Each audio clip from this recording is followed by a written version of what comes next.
What's up, guys? Welcome to Daily Dose of Reddit. This is your host, Zach, and today's subreddit is r/IDontWorkHerelady. Alright, this story's called I Don't Work Here, Border Jumper! A while back, I used to work for a chain store. We'll call it Wally. I worked doing loss prevention most days, but occasionally was on the floor doing sales work part-time because I was broke. I'm 5'5", not that well muscled, very shy and quiet. And yes, I need to mention my race, but very clearly Hispanic. This is important. Please note, I also come from a small town that is very diverse and doesn't take racism well. I had to quit close to Black Friday that year as I had gotten into the police academy for the city. It was now mid-April the following year, and I decided I would head to the store after training with a fellow cadet, and we were allowed off-site during training hour breaks to get any personal needs once a week since town was so small and it was close by. The squad needed a few cases of water and such, so we went. Now, we're both wearing blue shirts, similar to the store shirts. They clearly say Cadet, Police Academy of Redacted Town on the back and our unit logo on the front. We are covered in sweat and we both have shorts and boots on. Former cadet takes off to the snack section and I load up 4 cases of water in our buggy. After getting the 4th case into the buggy, a woman, angry Linda, Karen isn't even good enough for her, very loudly clears her throat and begins tapping her foot behind me. I assume I'm in her way and quickly turn around and excuse myself for being in her way and start to spin the buggy around to head the other way. She then yells, "Where do you think you're going? You're supposed to be helping me!" I raise a brow at her and look at her confused. "I'm sorry, miss, but I don't work here." I get cut off and angry Linda screams like she's being beaten with a sledgehammer. "How dare you talk to me that way? I pay your salary. My husband is..." Insert some important name I'm supposed to know. "And you'll be fired for treating me this way." I again say, "I don't work here, lady. I'm in the..." I get cut off again as she begins to spew racial slurs at me, I will not include, and tells me to go back where I came from. At this point, I'm beyond angry that not only has she not stopped yelling, but she's also insulted me and my race. There are a few people gathering at ends of the aisle at this point, and I gather my composure, waiting for her to finish her hate speech. She finally ends her rant with, "You frickin' border jumpers!" as she pushes me back into my buggy. I rolled my eyes and said, "Are you done yet?" To which she replies, "What do you have to say for yourself?" with a smug look on her face. Ma'am, not only is what you just said beyond rude, but it can also be considered a hate crime to assault me after calling me a border jumper and berating me because of my race. Now, if you'll excuse me, I need to get back to my..." She cut me off again and yells, "Can someone get a frickin' manager here? This idiot won't help me." A good citizen at the end of the aisle scoffs and jumps at the chance to end this peacefully and wanders off to find a manager. Former cadet comes strolling down the aisle and slaps the top of the water cases, not having heard all of the commotion. "Ready to go? Gotta get back before roll call." Angry Linda glares at him, and if eyes could burn holes, he'd be ashes, and exclaims, "You're just going to let your friend go, huh? Must be nice to have a coworker cover for you." As she rolls her eyes, crossing her arms in my direction. Former cadet glares at me, then at angry Linda, and laughs a little. "Lady, neither of us work here." Angry Linda screams, "Quit covering for her and one of you help me right this second. I know she works here. She's helped me before. Freaking lazy border jumper." At this point, the manager comes around the corner, having been briefed by good citizen, I think, about angry Linda, and looks at me about to ask what happened. Before he could even open his mouth, angry Linda goes off like a fire hydrant, telling the manager that I'm a terrible employee and I need to be fired that second because I refused to help her, then assaulted her in the middle of the aisle. The manager looks at me and back at angry Linda and says, "Ma'am, she hasn't worked here since before Black Friday." Angry Linda starts stuttering and muttering to herself. Wow. She.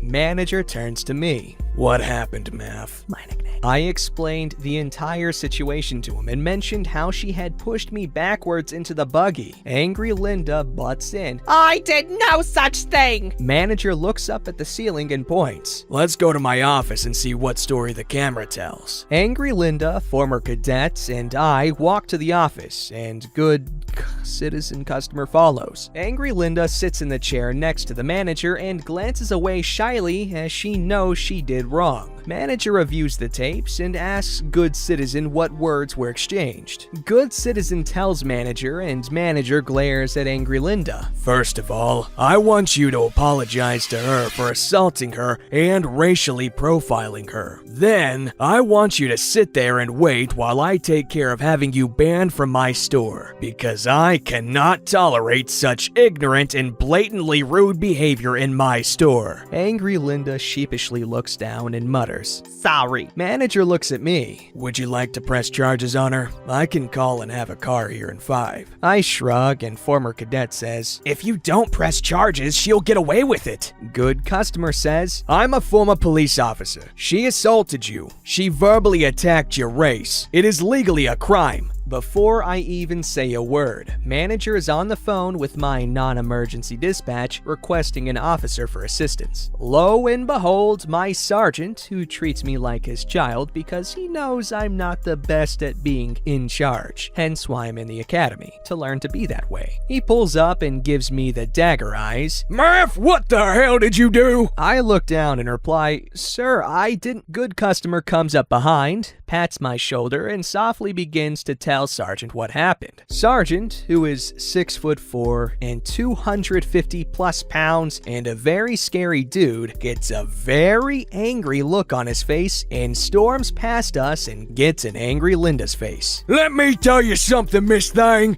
If you ever speak to one of my cadets or anyone in this town like that again, I'll see to it that you spend hours cleaning floors with the toothbrush and picking up trash on the freeway. Good Citizen goes up to Sergeant. I think she handled it quite well for a cadet. You've done well in training her, I see. Sergeant laughs and nods a bit. I guess. Glances at me and former cadet. Y'all check out and get back. Your former cadets are gonna love this story. We checked out and went back and told our friends the story. Everyone thought it was nuts. It's been 2 years now, and I don't know what happened to Angry Linda, but I hope wherever she is, she learns not to treat people so bad. I'm now a patrol officer for the next town over, and I carry that experience everywhere. Makes for an interesting story. Edited to add, I've since found out she served 30 days for assaulting me, and the state picked up the hate crime charges, and she served 60 days for hate crime and disturbing the peace. Okay, that's not bad, thank you for sharing the story, by the way. Good job on becoming a police officer, and also, guys, don't commit hate crimes. It's not very nice. This story's called, Ew, what smells like dog and vomit? So I never ever thought I'd have one of these stories, but here I am. Here's the cast. Crazy Karen. Rodney, who is a friend from high school. Me. Officer 1. Officer 2. So I work at an animal hospital. It's small but busy, and I love all our furry patients. One day mid-shift, my throat hurts. I end up vomiting. I feel like I'm losing my voice, and to me, it feels like it's summer mid-December, and my scrubs aren't that thick. My boss sends me to the doctors. I go. Find out I have the strep sinus infection, am running a 101 fever goodie. So I went straight to CVS to get the meds. While I'm waiting, I decided to get some shopping done and look around. I stop to text my boss with the news, and she tells me to rest and not to come back till I go for my follow-up. Her Her son is around the office a lot, and she didn't want him getting sick. No biggie. Gave me a break from her and her craziness. All of a sudden, I feel someone stabbing me in the arm with their fingers. Are you just gonna stand there? I turned to see this woman. I could smell the perfume pooling off her even with my stuffy nose. I'm so sorry. I moved my very full little mini cart out of the way, and she sighs. It's about time. I've been waiting for you to help me for over 20 minutes. I raised my brow and looked behind me, seriously confused, seeing how I'd been standing in that spot for only around 5 to text my boss. Ma'am, I don't work. She grabbed my arm and jerked me to the cereal and shoved a receipt in my face. I want Kellogg's, was all she demanded, glancing at the shelf full of things like Frosted Flakes, Fruit Loops, and many other Kellogg's brand cereals. Ma'am, it's all right here, and again, I don't... Are you intellectually disabled? Where? She shoved me to look, and I nearly fell. Feeling like I was gonna throw up again and getting annoyed because I nearly fell, I head back to my cart, only to be grabbed again by my arm. Did I say you could leave? Find my cereal! I yanked my arm away and turned to face her, and she gave me a disgusted look. Why do you smell like dog and puke? What are you, some slob? Ugh, I can't believe they let people like you on the floor. Get my cereal and be quick about it, now! I hear my name called over the intercom, saying my prescription's filled, and bite down my comeback and just walk away to my cart. This woman grabs me again, and I shove her off of me. Don't freaking touch me again. She looks shocked, then angry. How dare you! Get me your manager! I just walk away. I greet the guys at the pharmacy. The cashiers know me. I'm asthmatic and have an iron deficiency, so I get my inhalers and iron there. While chatting and getting the meds together and checking for others, I hear that banshee's voice again. I want her fired, and I want her fired now! I turn around and sigh. See this woman with the manager, my friend. Ma'am, she doesn't work here. Then why was she stocking the shelves? He glances at my cart and glances at me, seeing how pale I am and knowing I get sick easily, I can see the wheels turning. Ma'am, she's clearly buying those things. If you have a problem, I can help you, but she doesn't work for me, so I can't fire her. This woman just glances at me and glares at Rodney. Then why is she in uniform? I glance down at my navy blue scrubs that resemble more of the cashiers at the pharmacy's uniform than the khaki pants and blue-collared shirt of the rest of the store. I'm thoroughly annoyed now, mainly because all I want to do was go home and sleep this off. Maybe because I work at an animal clinic and you don't pay attention when someone is clearly walking around with a shopping cart? You've been nothing but rude and nasty and keep putting your hands on me. I never touched you. You hit me. How dare you lie? I didn't lie, and if the manager checks the cameras, it'll show me walking away and you grabbing me not once, not twice, but 3 times. You insulted me because I smell like dog and vomit. When newsflash, I bathed 4 dogs today and threw up twice because I'm sick.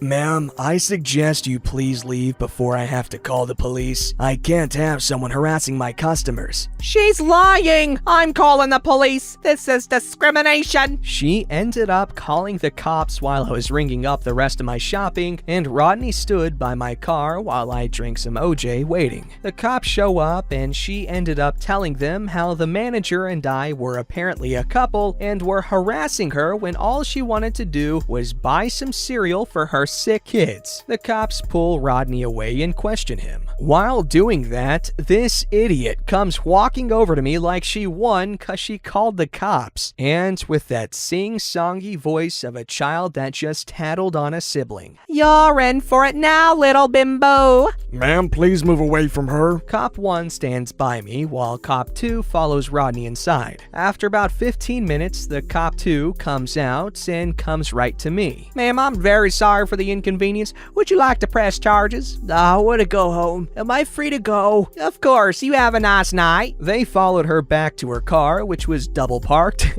and in 2 handicap spots with no handicap. Oh my god, handicap sticker. When she was handed her tickets, Karen flips out, sobbing about how this wasn't right and they were discriminating against a divorced mother. I started up my car and the last thing I saw was Karen being handcuffed after trying to hit one of the officers. Wow, Karen, that's not a good idea. Any of what you did is not a good idea. This story's called I Don't Work Here, Sir, Goth Edition. This happened just this morning. It's not exceptionally exciting, but it amused me and figure you guys would enjoy the visual. It's my 35th today, happy belated birthday, and we needed some groceries, so we decided to go to Costco. I felt like getting dressed up for once, and it's my weekend, so when we arrived, I was resplendent in a nin shirt, platform docks, black jeans, and a studded belt with all the loops and chains. I'm almost 6 foot tall and female, and we had our adorable 2-year-old daughter with us, chatting happily to the flower we had just picked together. Clearly not an employee of anywhere. On my way to produce, I stopped past the irresistible table of women's pants and found myself digging through the pile for the last pair of size 12 aubergine skinny jeans. I had moved a pile to the one behind it, and I heard "Tuna" next to me. I looked up, and there's an older man and his tiny wife standing next to the table and staring at me expectantly. "Tuna," he says, again, more insistently. I'm baffled. My brain just does not comprehend what's going on, and then it clicks. "Oh, tuna. Sorry, no idea," I say with a polite shrug and turn back to digging halfway to China through the pile to find my size. The man makes an annoyed noise, and I straighten up, genuinely not wanting to be rude. "Yeah, I don't work here." I gesture to my daughter next to me in the cart and look down at my boots. The man and his wife simultaneously look me up and down, and then say, "You don't work here?" "No," I say with finality, amazed that this scene is actually unfolding. At this stage, my husband, who looks like a TV Viking wearing a servant in heaven, ruler in hell shirt, complete with Satan image, pulls up next to me excitedly holding a 3-pack of Life Straws, and his arrival is enough to send Mr. and Mrs. Tuna away with a furtive glance back at us and our daughter. I've never been mistaken for an employee before. It was a good birthday surprise. That's a really cute story. That's all I have to say. Don't forget to like, subscribe, and hit that bell to never miss an episode.